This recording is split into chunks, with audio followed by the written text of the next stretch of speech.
From Studio 3 at Buzz TV, it's The Horse's Mouth with Tom McManus.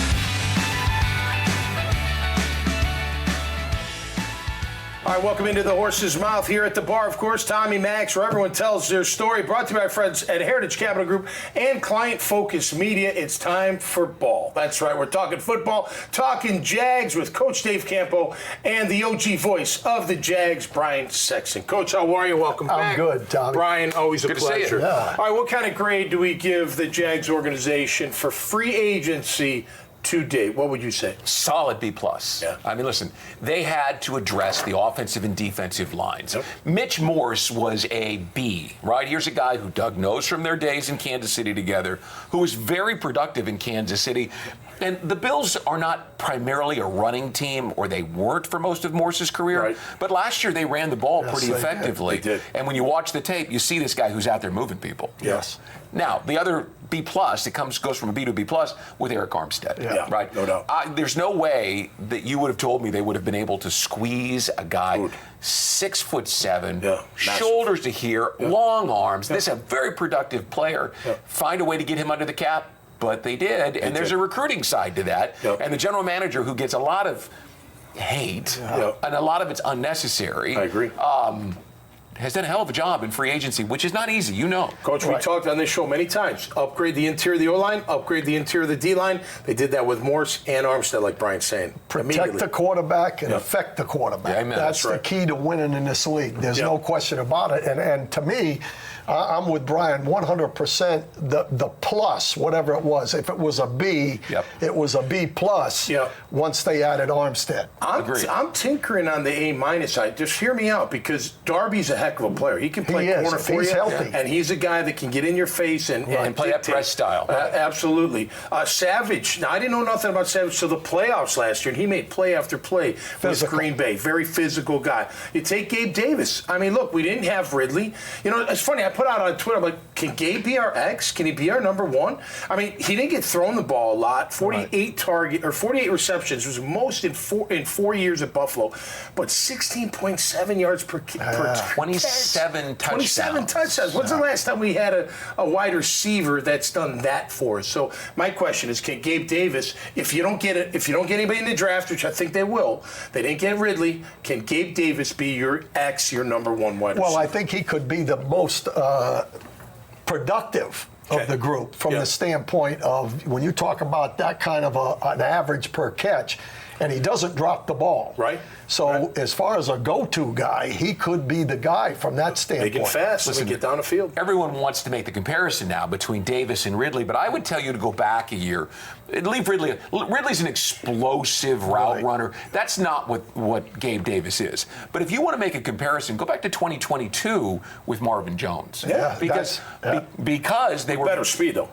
Deeper speed. Well, and more length, right? Yeah. But makes tough catches on the perimeter. Yeah. Is a big enough guy to go over the middle, and is great in the red zone. Remember, he had the 4 touchdowns in the AFC Championship game right. against the Chiefs a few years ago. Right. But hear me out, though. Trevor was very productive in 2022 with Marvin, Christian, Zay, and Evan Ingram. Yep. And look, I think there was a feeling that he had to force the ball, To find Ridley, find Ridley. Felt like it. Right. He's going to hit his back step this year, and he's just going to go wherever it's open. Yeah. Because there isn't going to be that underlying pressure of, hey, we got this guy. Right. He's supposed to be our breakaway guy. Yeah. We got to feed him the ball. And listen, you've seen great receivers. They want the ball. Right. But this group, I think, can play together. Okay, what about, because injuries happened last year, Coach. Kirk got injured.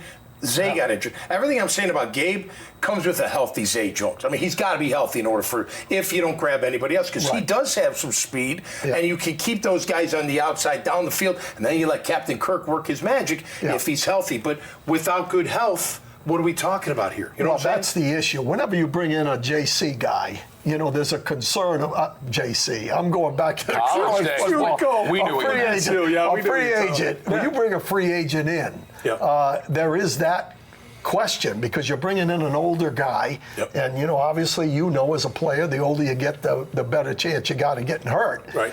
Hopefully, everybody's going to be clean, and that's the biggest thing going in. But I agree 100% with Brian and you from the standpoint that the more targets Trevor has, the better off they're going to be. And I think this guy just adds to that. And I think Zay Jones, if he's healthy, great red zone guy, made some great catches. I like the whole operation. They've set themselves up in free agency, Coach, to be able to line up and play. So now you can go get the best player available every time you're on the clock, and they've got 8.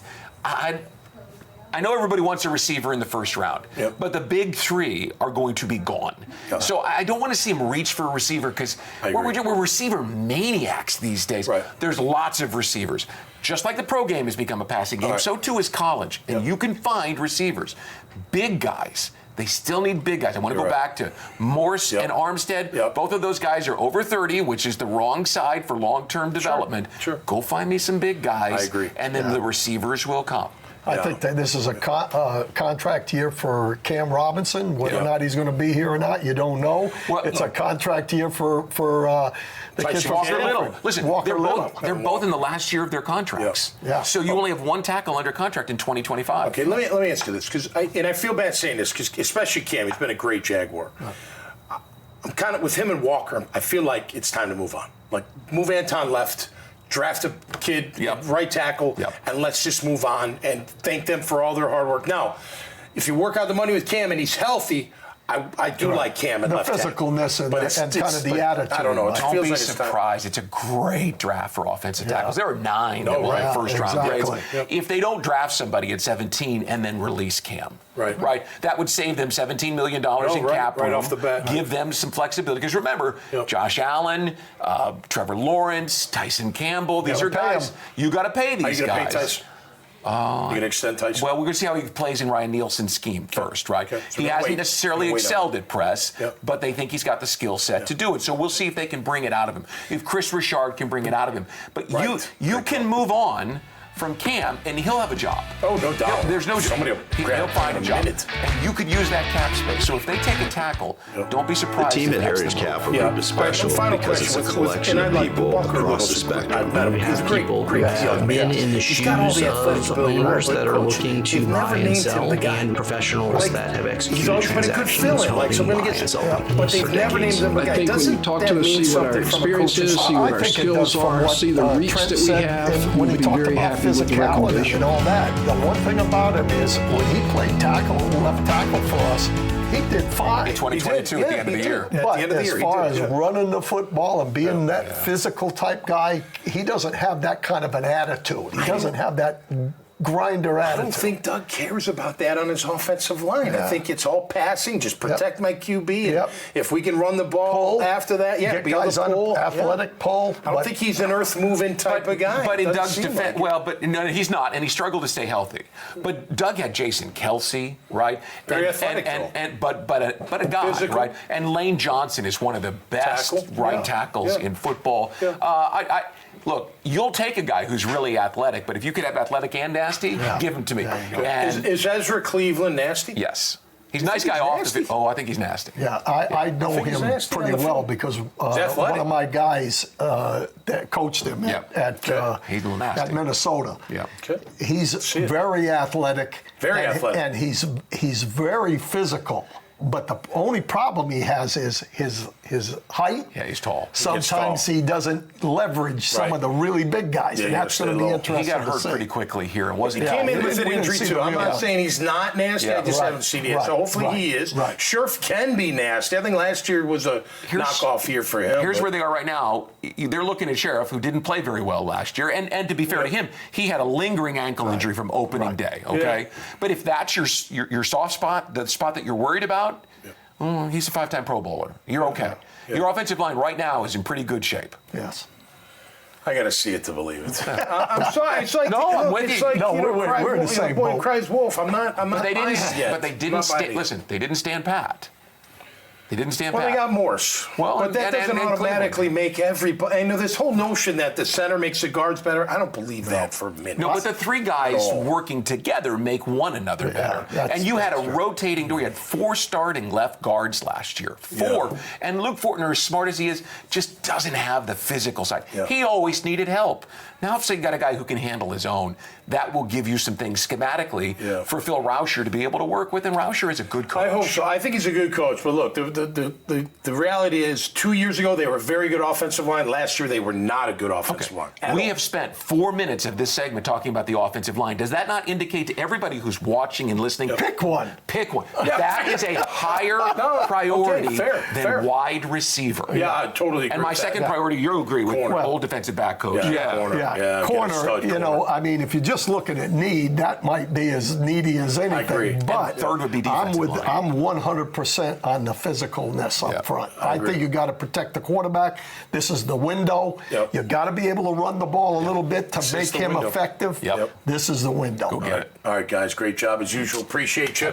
Always fun talking Jags here on the Horse's Mouth, right from the bar, of course, each and every week. Until next time, y'all stay safe out there and be cool.